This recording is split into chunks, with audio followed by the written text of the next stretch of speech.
રાજકોટ એમ્સના પૂર્વ director doctor Katoch પર ગંભીર આરોપ, પુત્ર ભાવેશને લાગવગથી ક્લાસ 2 અધિકારી બનાવ્યાનો આરોપ।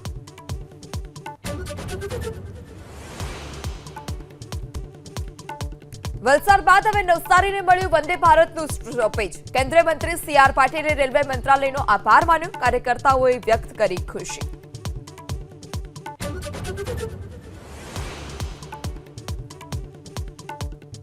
ખાતર વેચાણમાં ગડબડીને લઈ હું તો બોલીશ કાર્યક્રમની ધારદાર અસર। જામનગર ભાવનગરના 2 વિક્રેતાને ખાતર વેચાણ બંધ કરવા આદેશ, અન્ય જિલ્લામાં પણ ગોલમાલની આશંકા।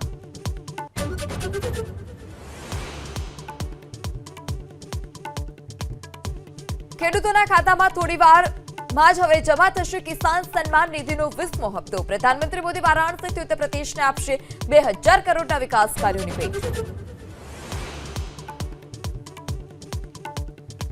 રશિયા પાસેથી ભારતની ઓઇલ ખરીદીને લઈ ટ્રમ્પના નિવેદન પર ભારતનો સણસણતો જવાબ, કહ્યું કોઈ કંપનીએ રશિયા પાસેથી તેલ આયાત કરવાનું નથી કર્યું બંધ।